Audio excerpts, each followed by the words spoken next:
Alright, so we're going to be doing the Foley catheter insertion.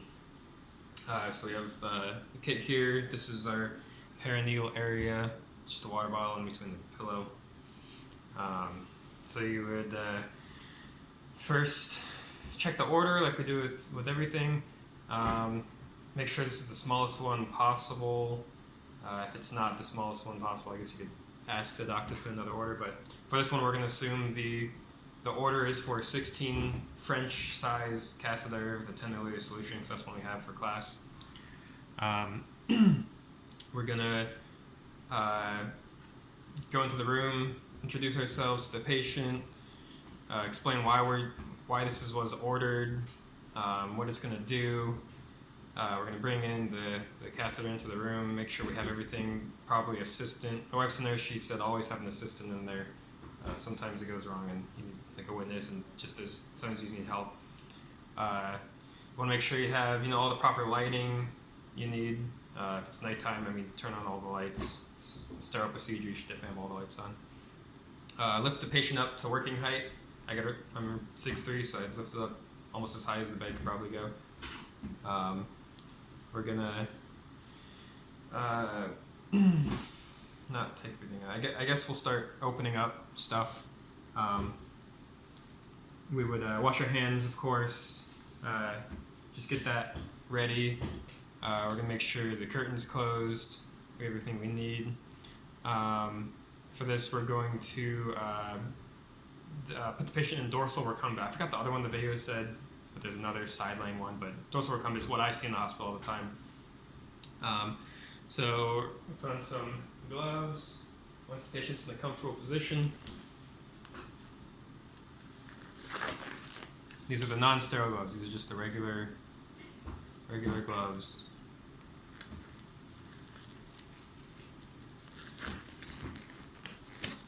So in the video I saw, they used not the sterile gloves, but this one, and they put it where they're going to be working, and it said they can either be on the side of the bed or in between the patient's legs. So I'm assuming that the legs are going here, and they grabbed the very last outer inch of it to keep a sterile field, and they put it under the patient's buttocks, and then this made a sterile field. So then they took this, put that there. In the video, they just had one, so this one I guess we have to go like that. That's what my wife said she does.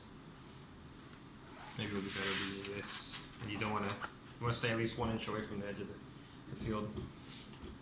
Oh yeah, I think I forgot to clean the perineal area. So we would just use soap and water.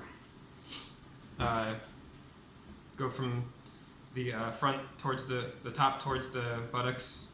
Do the outer fold, inner fold, middle. Always go down. And that's not necessarily the sterile, but that's just getting any debris out of the way. So then after we clean that area, we're going to start the actual sterile procedure. So we're going to take off our gloves. And I'm not sure what size these sterile gloves are, but we're going to hope that I fit them. So we're going to grab these. They look pretty small. If they don't work, I'm just going to put on regular gloves. So we're going to keep our sterile field. We're not going to touch the outside. So I'm going to grab this, only touching the inside.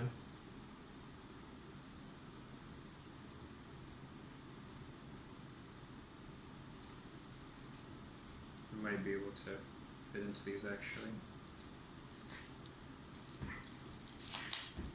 Okay, so they ripped. I'm just going to put on regular gloves, but I do know how to do the sterile procedure. You only hold on to the inside of it, never touching the outside of the gloves. And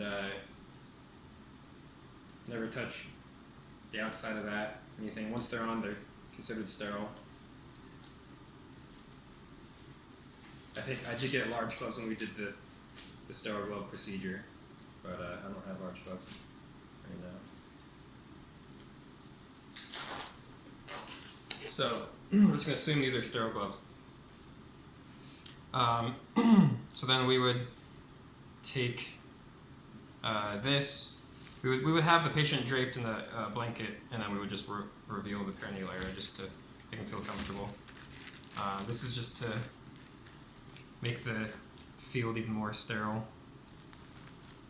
Try to just grab the outer edges. And then now we have our sterile field. Alright,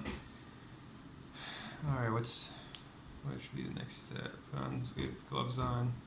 I guess we would start the preparing everything we need. So,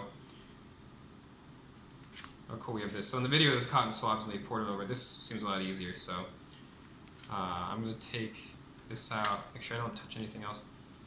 Everything in here is considered sterile. We're going to put the lubricant jelly over here,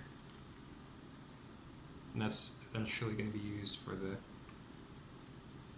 catheter. We're going to dispose of that. We're going to open this up.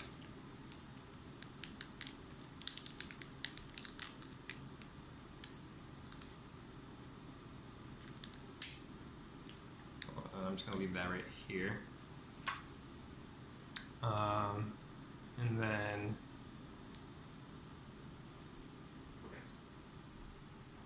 just for later, so I don't have, because my left hand is about to become non-sterile, so I want to prepare everything I can before I'm only working with one hand, because I don't have an assistant.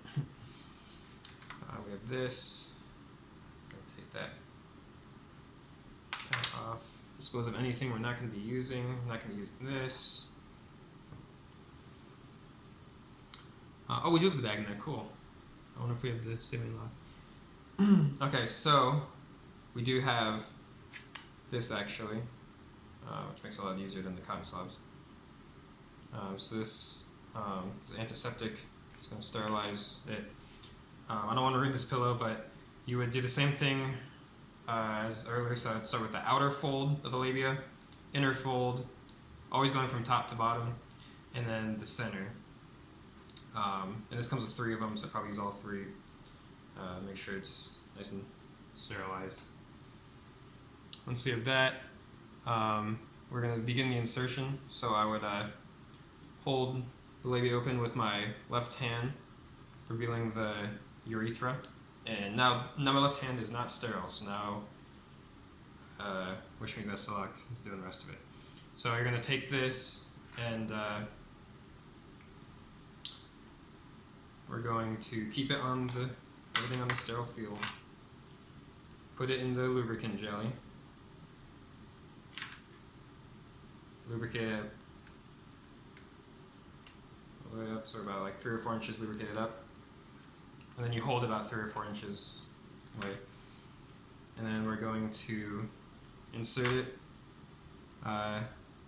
in until we have urine output into the urethra. And if it accidentally goes into the vagina, then you go get another kit, and then you get everything ready again, then you change it out. So we're going to assume we get urine output, and then we're going to go another couple inches. And then if you feel resistance, don't push, but you want to get into that cavity. And then I guess you go until you feel at least a little resistance. But we still have this. This hand's still sterile because I didn't touch anything yet. We're going to, now that it's in there, we have to inflate the balloon. So I'm going to take this, and then now I can take the non-dominant hand, the non-sterile hand, grab this, and we're going to grab this saline solution with the dominant hand. And then we're going to go ahead and fill the balloon. I guess you just do this slower, just in case it causes them pain. They have prostate cancer or something. My wife, just the other day, I was doing this and the patient started screaming and started bleeding profusely, and so if they would have went too fast, it probably could have been fatal. But anyway, so now that balloon's filled, we're gonna dispose of that. We're gonna tug on it a little bit to make sure it's secured. And then once we feel that it's stuck in there, feel a little bit of resistance, go ahead and push it in a little bit to put it back into where it was. Then that, we're gonna change our gloves out. I guess you change your gloves 3 times throughout this procedure. So do that, and I always do that. Take it off together. Wash our hands from hand hygiene. Then put on new gloves. I guess in the video they actually didn't put on gloves again because we're not really. All we're doing is just throwing stuff away. So then we would start getting everything out of here. Start throwing anything we don't need. We're all done with that. All done with this.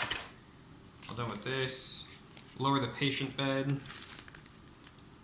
Cover the patient back up. Put anything in the sharps container. Ask the patient if they're comfortable. Wash our hands, and then at that point you would go ahead and, I guess we would do this. So,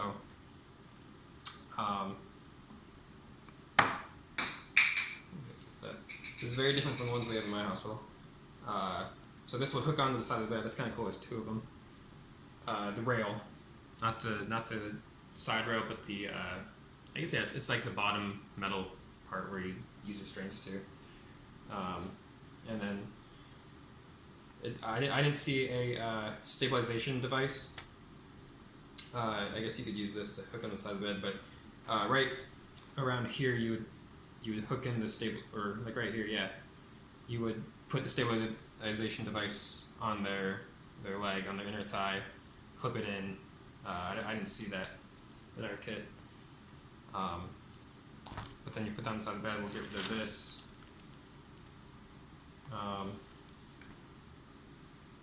That's interesting. I guess you just tear that off. I didn't see in the video how they, if they got rid of that first. I'll have to go back and review that, but it's interesting. So we document everything. So I'm going to document the size of 16 French. The balloon, we filled up with the whole 10 milliliters. The patient tolerated it. Well, we're just going to assume they tolerated it well. It didn't hurt. We would, I think I saw in the video you would document any urine you collect. I think this made me just focus on the insertion of it, but if you were to collect it, then you would do the clamp thing. And then right here you would draw out using a syringe, and you put it in there and label it. But we're going to be documenting anything that goes into here. I mean, on every floor I've worked on, they always want eyes and nose, so we're going to document the patient, the date that it was put in. You want to know how long this patient's been on Foley, because every day it increases the chance of infection and problems. But yeah, like I said, if you were to get a sample, you'd clamp it, draw it out, and then I didn't see the cap, but you'd print off the label. Right here it just says you can write the stuff. At least as far as I know, you always have to print one off, put it there. And I believe that's everything. I'm trying to think if I missed anything. I don't think so. I think we change those out whenever. I think we're good.